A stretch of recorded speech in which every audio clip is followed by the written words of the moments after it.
Tarit suba pando panthung ama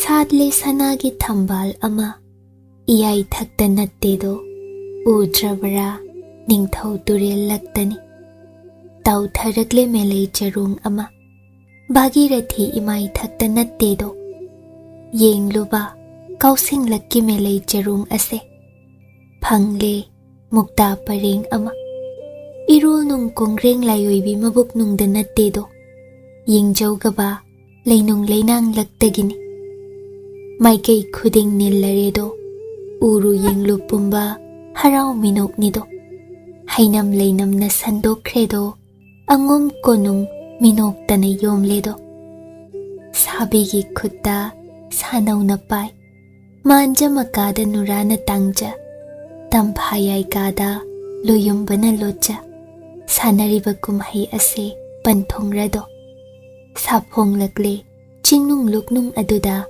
kai phadraba panthong ama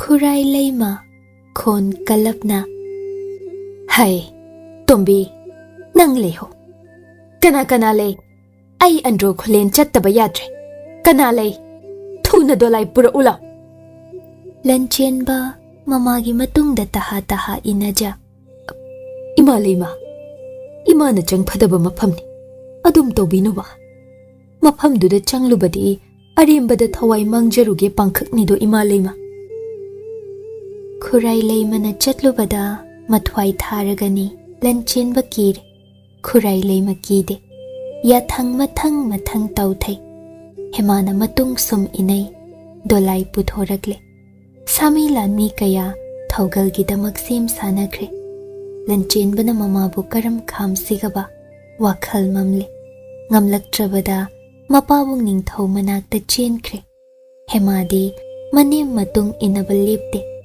khurai leima sauning laktuna khuroi thangi he yetli da nang botombe sangai da na chem ani ga lemino nang wai khangi adubu aishu mamane aina hena wai ne ichagi thawai aina kangani aibu ngaira mu chatlo thuna yetlano hema maru lukna imalema nama waina chacharuke loyumba thawai mirel puzarake I kari nang nabo imalema namauda yathang pinabi imalema na karam changlugani asukpa lukno namaudi na ha oijar aina ngamnaba loyumba thawai ni jaruke hema khurai leima makhongda tukre nauribi nura kanana loknungda chatluge haibadi sijaruge haibagumbani khurai leimana thawai pamudabani mapari gidama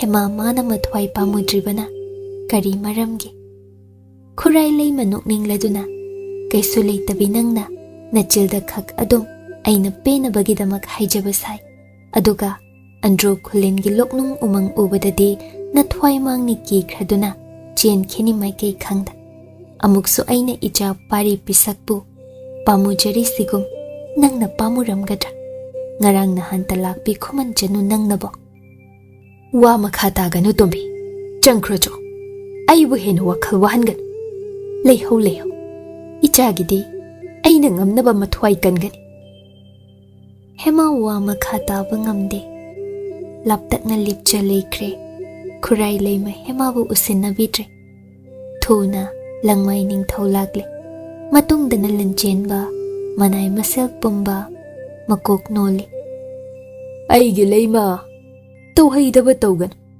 nangna changba ngamgadaba mafam nate thawai mirel mikawrulsu ahing leitharakba matamda shongadabanido aduna ahing lamdilludaba yaro andro khulin umangduda kairel purel mathwai laukibagi mafamduda leiriba pamba atai sanga pumba mai hauna sauramkhini minam namba yaro chongsin auba pumba hatke leiriba matang waganusi ija pari pisak aina kange ko khurai leima mapuroibagi waduda pendraduna iningthau Kari yawano takpibadi nanay nubida adumna.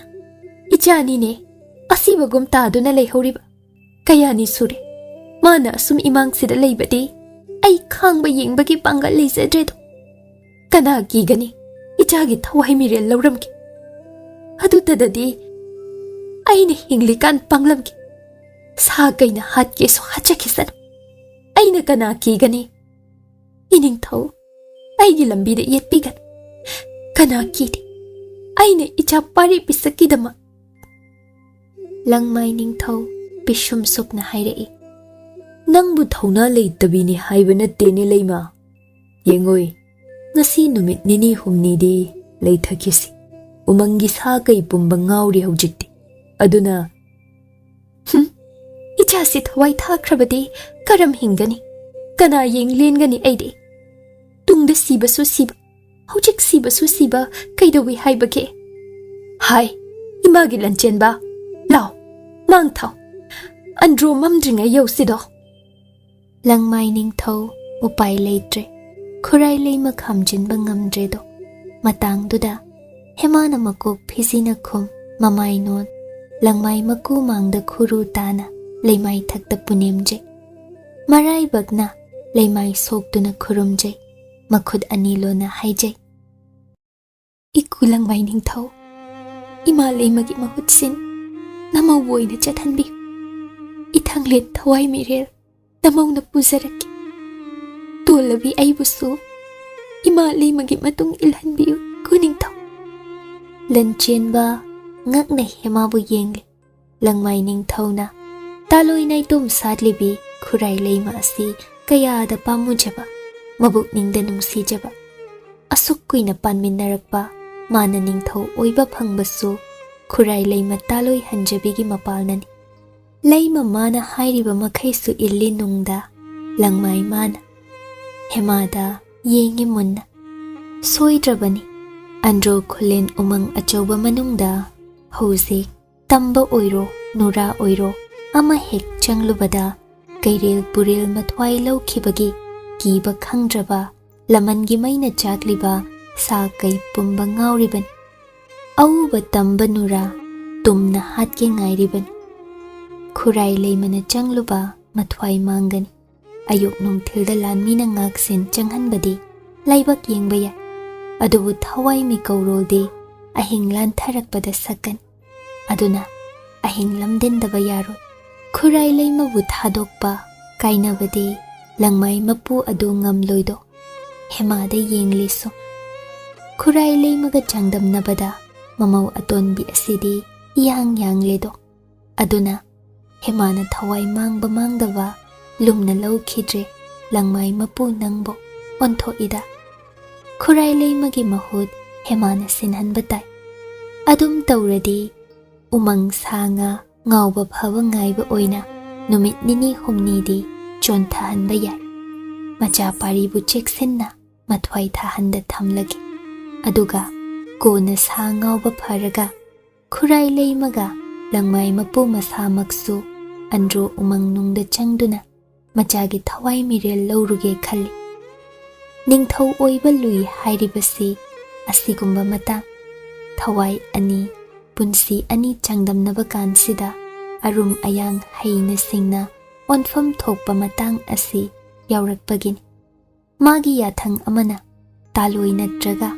Mamaw. Thawai amadi manglanido. Langmay mapuna. Lumthan hayrai. Naraybag yengjawdo. Ikugi angam tombe. Chalo. Nanimgi tung injaw. Aduga andro umang achawba nungdadi. Natumta changlo. Samilan mi kaya na nangbu ngakthokhange ikuna. Ipagi Lanchenba. Nachasida layjay pabung ningthaw. Chalo. Nama nanaw nupibu senaro. Ay yathang ngasidi kaupfadeko. Andro khulen umang achawba matayda namabu laythahangadban.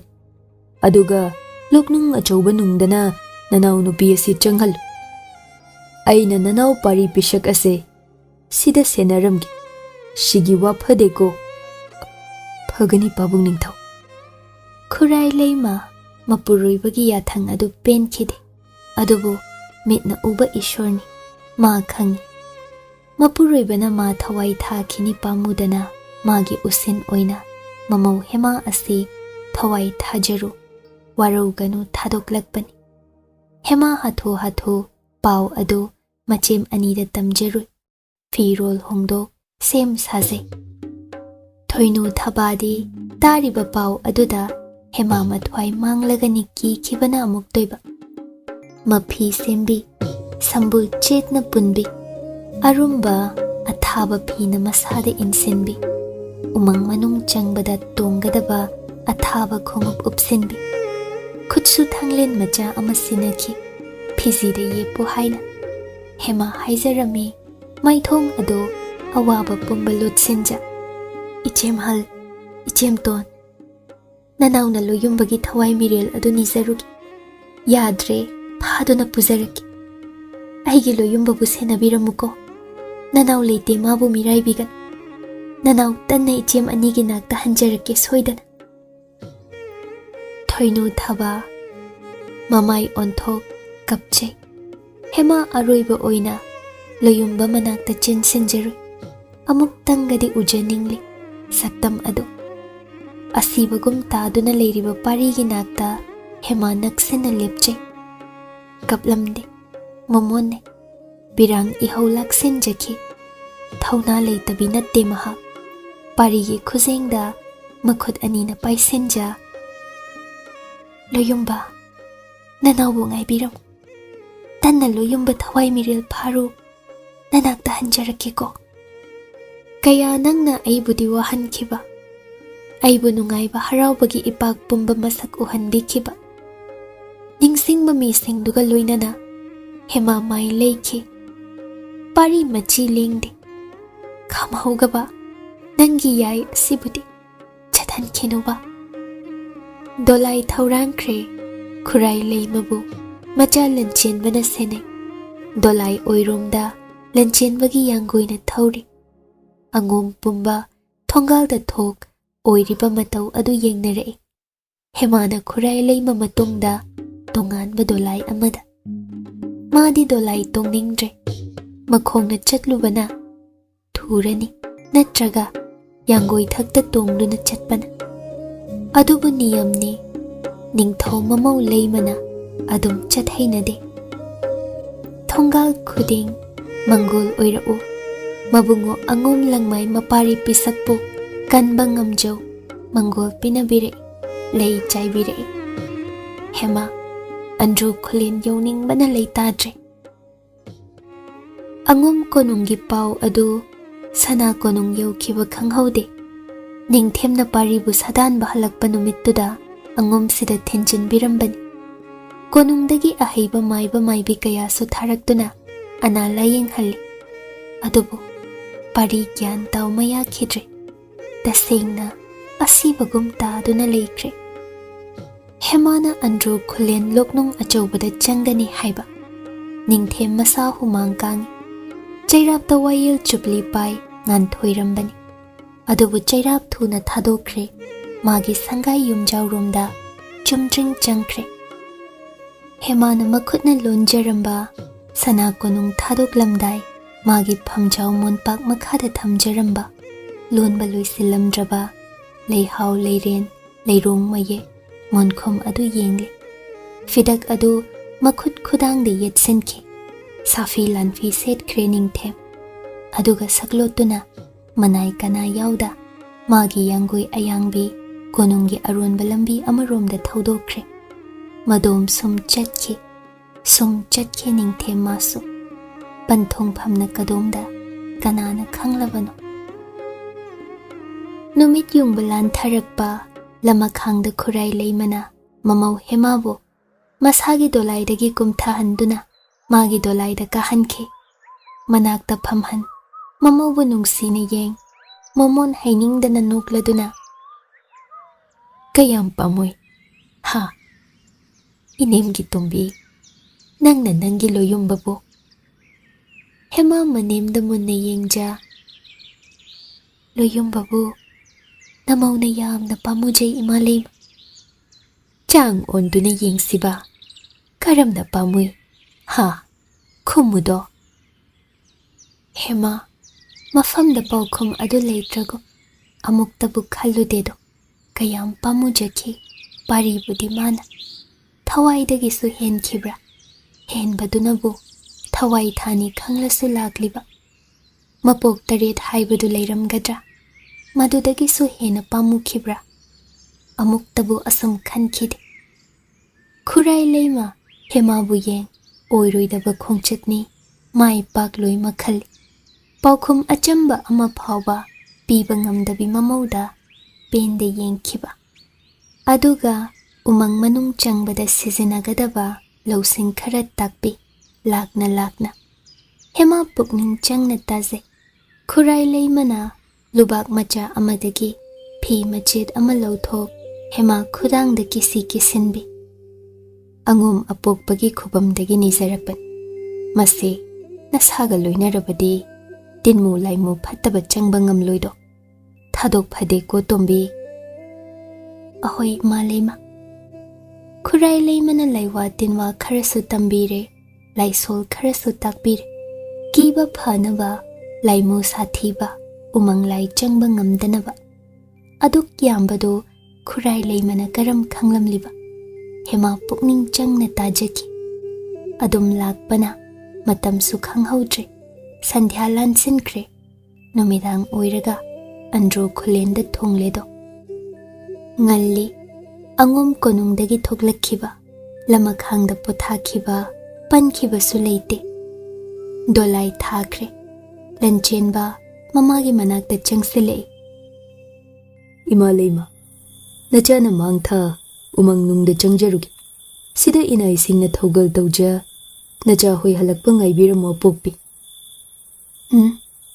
imagi Lanchenba asigumba phaba khongchatta sokna samna yadabi nanaugi mangtha nangna changbadi mangol oiroido nanai lanmi athobana mangtha hal nangdi sida imaga leihosido Lanchenba mamagi yathangduda lakak chai khanbu khanjilude hema asi sokna samna yadabi manau nupi hairaklibedu chumlamgani kamdaugani masu yaude soidredana khuman chanu asi ishon son umang loknungda sa kaigi machinjak oikranido hek pamujare I hemado angom senapati lanching purel na mang thagadawre mapuningba yathang ngakpa ngaktani adubu chingnaba ama hema matom tanurani angom langmai ningthau yathangna khurai leimasu umang nungda changphadre nura matomta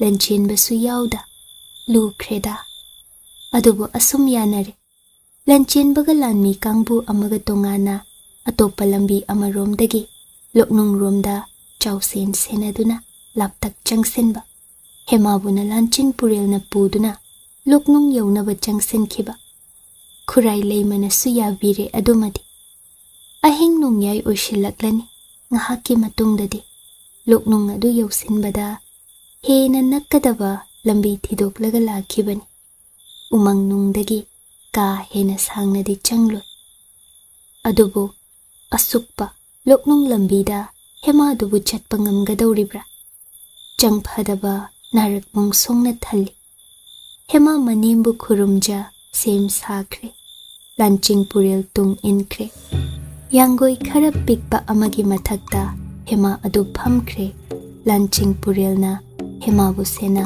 manung yausinkre Lanchenba hoina maikai amaromdagi changsinkre khurai leima macha mamaubu amada amuk yeng lephawi upai leita hanjin mafamdubu konbiriba layam umanglai pumba thamoi lukna punim jahawi ning jahawi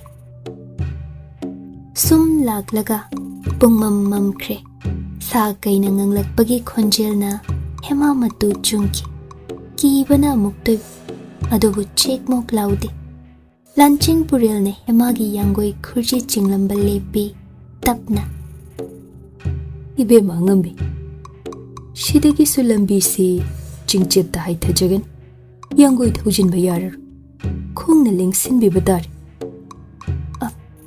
phagani bung Lanching pure Hema yangoidagi kumthai makhutta maira ama paikiduna lanching puril tung inne lanmi singsu khutsu timenta thang chetna pai maikai khuding mikup na hum singna chatli khara amadi mathwai thagadaba khongchatni manai oirubana mapu ya thangsu hiktokpa ngamda lanching puril mapu ningbasi yauramdrabadi kadaidanu uthakta kaduna thawai hingnaba lojaramgadabani penade khara laglaga kadomdagino lamhui sangu amana landarakle manai marakta sokpa naba yaure lanching puril na lamhui sing adu thauna fana lanthengne maikai amada haido khanki manai ama Lanchenba kangbuga thengna khiduna lamhui sangudu lanthengna kre hema tawriba matau singduda kiman khibana amuk toiba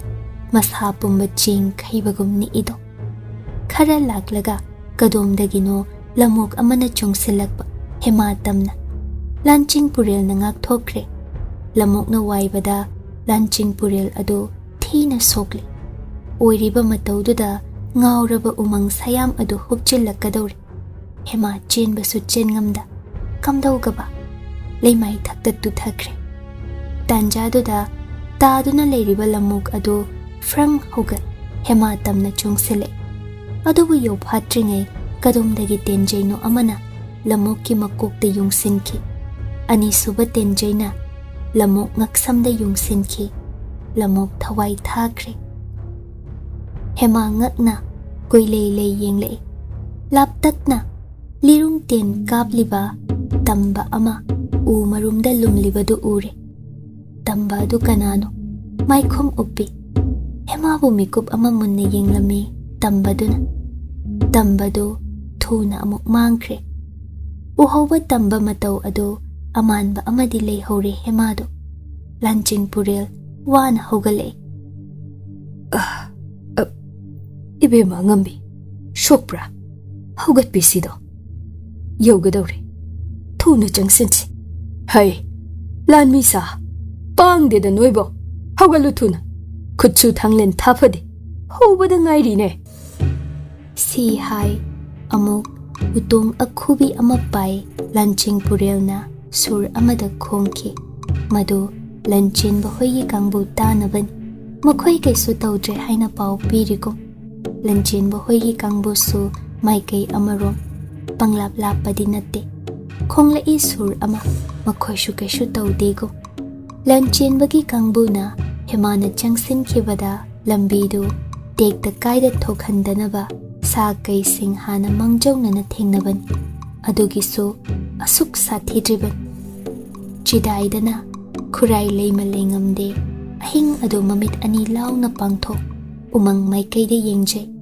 chuba metli sangai da lehoba macha pari pisakibu khangadra mama oibase asuk wa boiredo macha ama kannaba hotnabada macha ahal mamau atonbi su thawai mangledra kamdau siba mabo kaidau siba uchinna chinna loknung ado yaure hema masadu pop tana waredo amuk loknung dagi tampak yawna hankinabagi pangal mafam de yaudredo adubu loyumbagi thawai miril dumatangdi kalam lagi ningkre loknung nungpak thak amadangik phamtha makokta phiseng naku inafi ado mangak samda phigau sana yetsin makhud anina phigau yaja manemna tambirakpa thawai mi kaurol adu tapli tapli sakchai adubu mana manil naide lanching purel lanmi singna mitna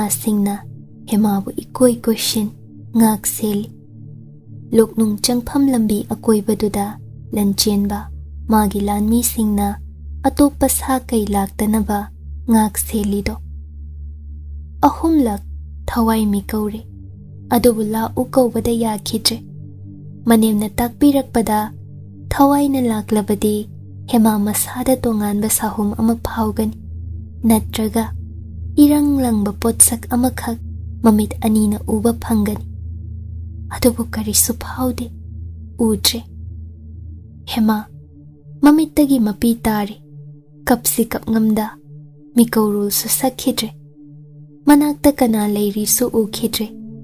Chokthabana masado phamngamlaktre. Aroiba oina. Loyumba. Nayum sangayda halasiba. Aibu kayam kuina laknamikhini. Tanginingay ase liaploba. Kanamu nang nawarubano. Loknong sinalot libati. Nang leitraba. Kanada loyumba kaurusiba. Kaurabra nangbo. Aibu tampaya ini kaurambaday. Oidre. Kasidi. Aisi mapupandre. Padmanasu patida. Itaglen ng buloyumba. Laglo ne. Haigipigaw sinaling silaglo. Nanay nubidi wareda. Taway si kanbiram ko manangbo.